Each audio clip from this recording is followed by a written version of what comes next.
স্বর্গে যেতে হয়। যথা ধর্ম তথা জয়, পাপ করলে নরকে যেতে হয়।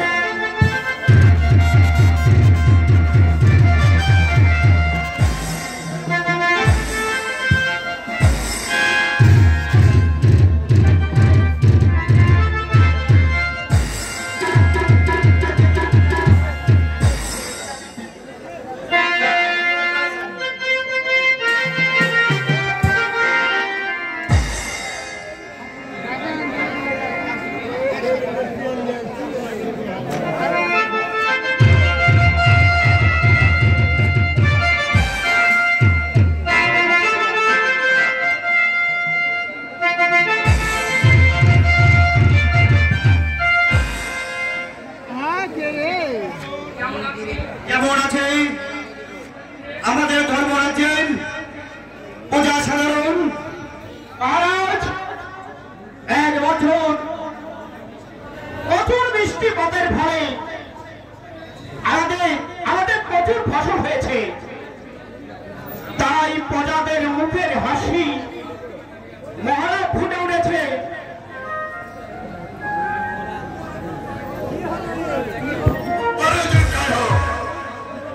কি সংবাদ সেনাপতি? মহারাজ, আমার দেশের দুজন আমন্ত্রণ আপনার সাক্ষাৎ প্রার্থী। যাও সেনাপতি, তাদেরকে দরবারে হাজির করো। বেশ, আমি তাই যাচ্ছি মহারাজ।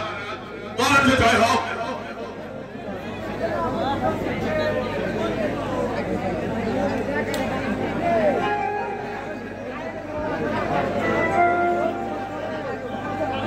এতো মহারাজ,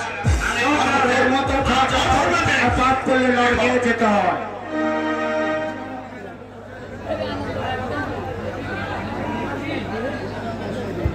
তুমি কি রাজা ধারাবতী?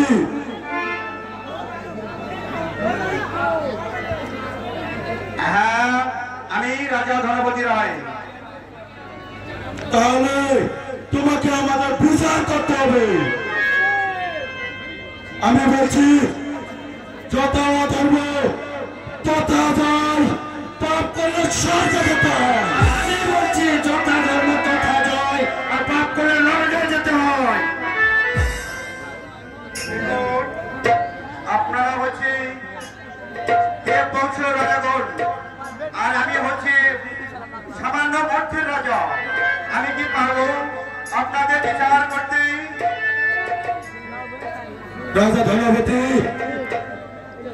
তুমি লক্ষ লক্ষ প্রজার বিচার করো, আর আমাদের বিচার করতে পারবে না।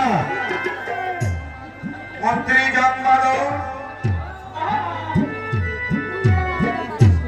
সেনাপতির কাছে মহারাজ, আপনারাই বলুন, এই বংশের রাজাদের আমি কি বিচার করবো?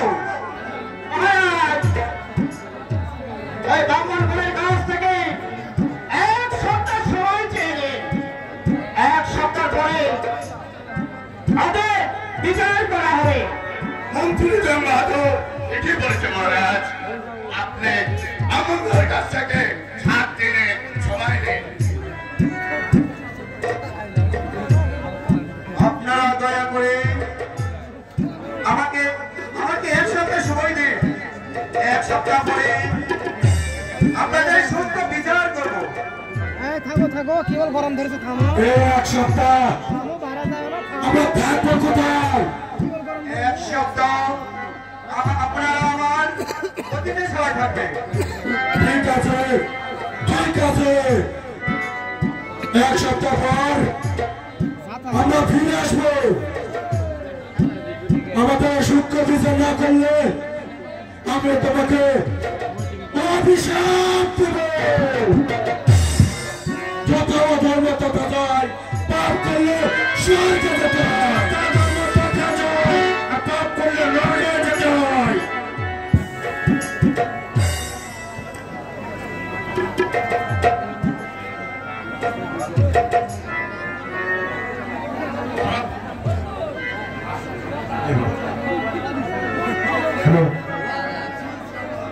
মন্ত্রী